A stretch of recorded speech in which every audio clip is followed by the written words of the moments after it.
available. Roger 206, clear, clear.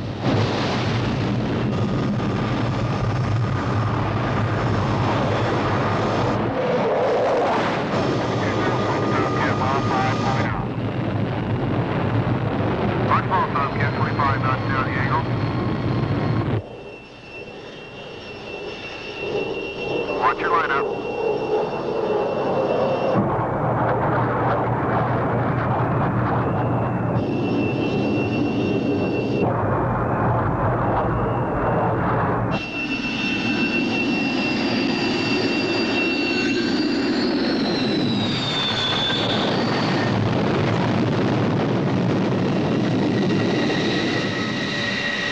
Home. 1,000 feet of steel deck, a length of braided cable, and a yellow shirt to get you out of the way safely, quickly. Because 30 seconds later, they do it again. And again, in round-the-clock training exercises that make up the day-in and day-out scenario aboard a nuclear-powered carrier at sea.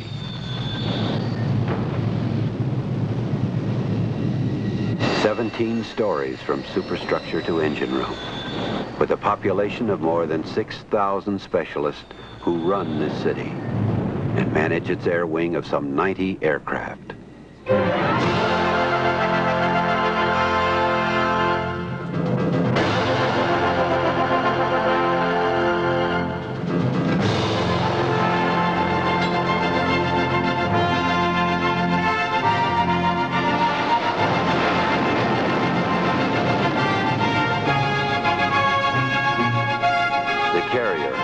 Big punch in the most awesome array of offensive and defensive weaponry ever put together.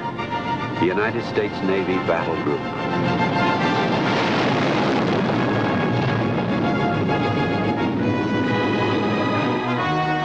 With guided missile cruisers for close-in defense of the battle group against air, surface, and submarine threats. Guided missile destroyers, the outer defensive ring of the battle group. Nuclear attack submarines to sweep a clear sonar path ahead of the surface ships. With the help of supply ships and escort frigates, it's a formidable task force, second to none.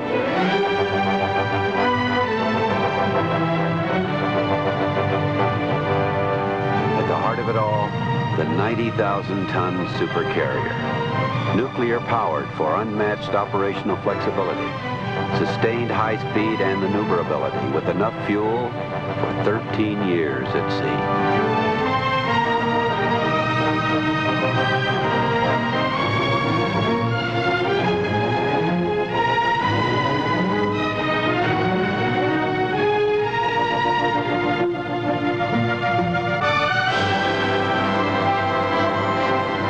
It's a self-sustaining mobile fortress. Its primary role, to project U.S. air power, nothing more, nothing less.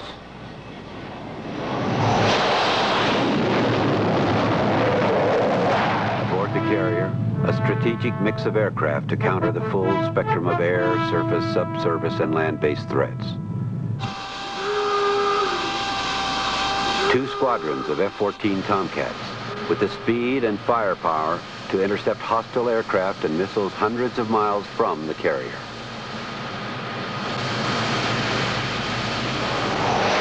3 attack squadrons of A-6E Intruders and A-7 Corsairs. Close air support and attack bombers which can carry the fight to the enemy. Early warning E-2C Hawkeyes for detecting threats hundreds of miles away and directing fighter aircraft to the intercept.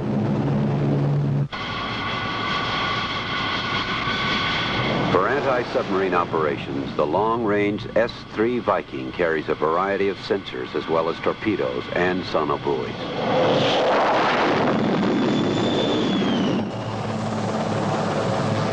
Close in, the Sea King helicopter uses electronic sensors and dipping sonar for submarine detection. To counter the growing threat of electronic warfare, EA-6B prowlers jam enemy radar in support of the carrier's strike aircraft.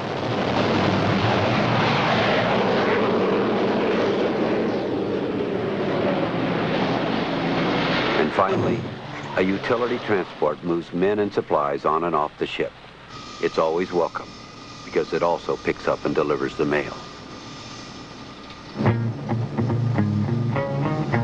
Who moves all this hardware about, carries out the choreography for this floating airport, handles every launch and every recovery?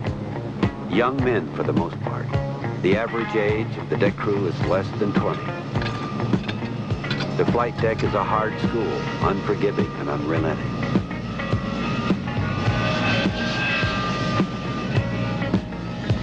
Roles are clearly defined. The color of the shirt tells the function of the man. Yellow shirts direct all the airplanes on the flight deck. Nothing moves without their say-so. The white shirts inspect the aircraft as they approach the catapults for launch. Green shirts hook them up, perform all maintenance. Purple shirts fuel the aircraft. Blue shirts chalk and chain them. Red shirts handle ordnance. Silver suits are firefighters. If an airplane crashes, their job is to rescue the crew. The brown shirts are the plane captains, responsible for the care of each airplane. Below deck in the hangar bay, where as many as 50 aircraft can be stowed, maintenance crews work night and day to keep them flying. Hundreds of other skilled technicians and ship's personnel fill a variety of important jobs throughout the carrier.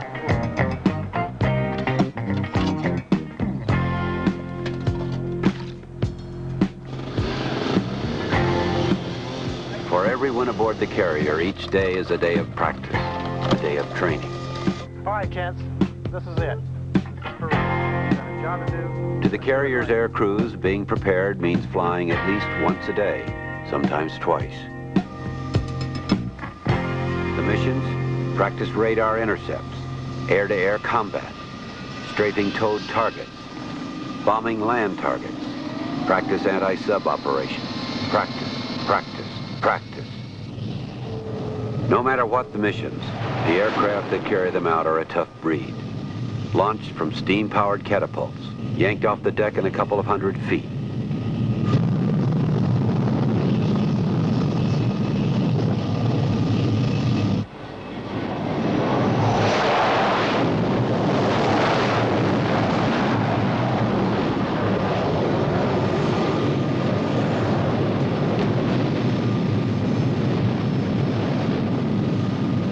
You go from 0 to 160 knots in 2.5 seconds, with no runway left over.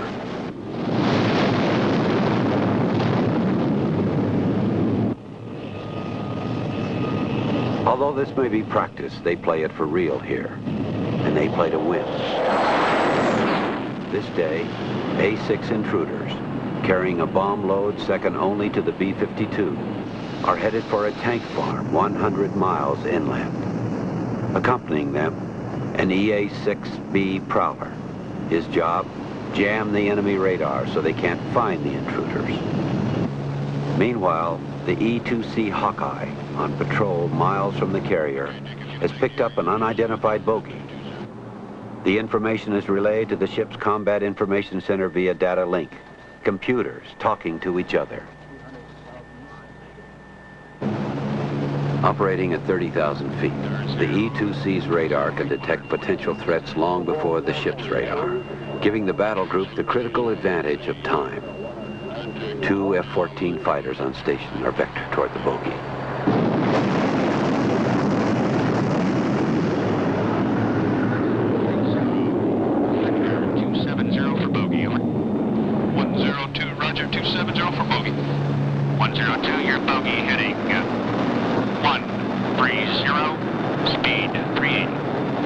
Roger, and 102 steady, 270 over.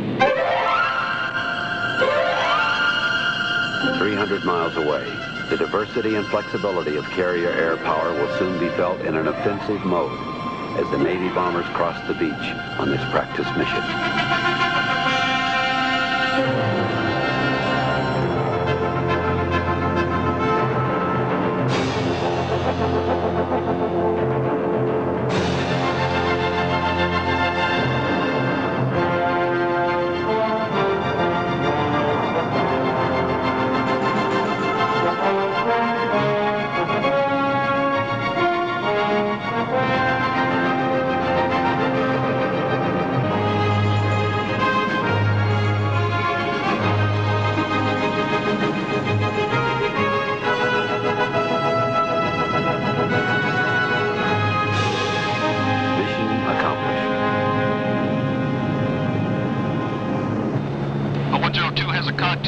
190 at 7 miles.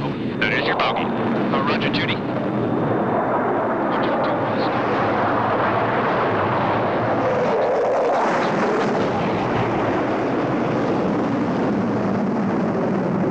Fox 2, 1 0, Fox 2, Grand Slam.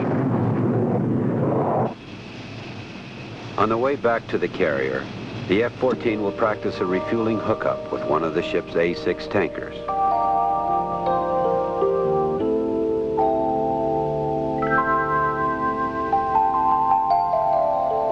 And now it's home again.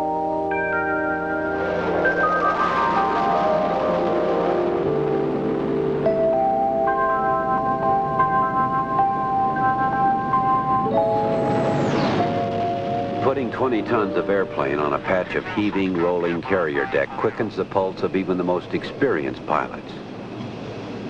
You watch the landing aid system, or meatball, for glide path corrections. You don't watch the deck. A 50-ton pull on the tail hook brings the airplane to a complete standstill in 2 seconds.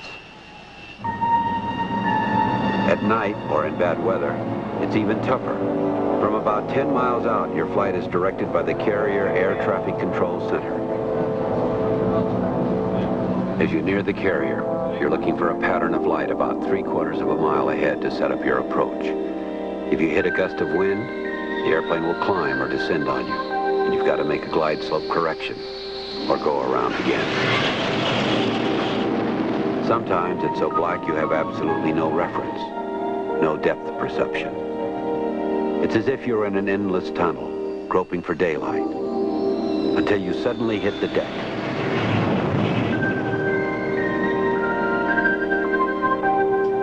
Ongoing operational exercises blur night into day, day into night. Below deck, lights are always on in this community of compartments where there's less privacy than you'd like, but also the opportunity for camaraderie and building friendships.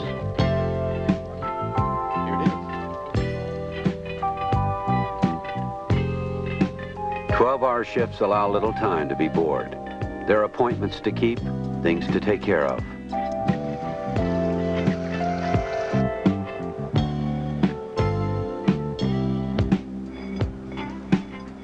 Not for a moment, however, are you likely to forget where you are or why. Training for emergencies is conducted with all the urgency and concern of the real thing, especially general quarters, when everyone reports to their assigned duty stations on the double. Fires and accidents, special teams are trained to respond to these deckside emergencies.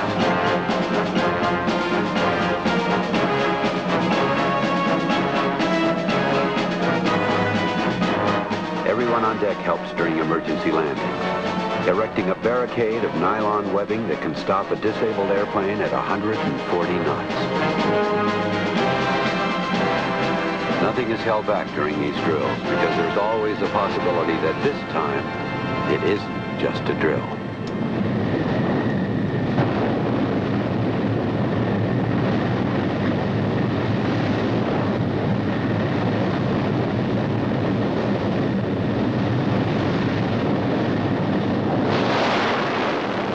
Part of a philosophy of training that goes to the core of what it really means to be prepared. To know how to deal with less than ideal situations. On the carrier, nothing is taken for granted.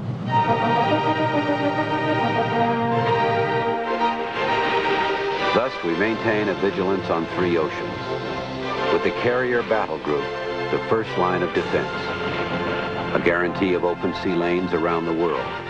And the most powerful, readily deployable asset to our global maritime strategy, imposing enough to keep the peace or turn the tide of conflict. And above all, always ready.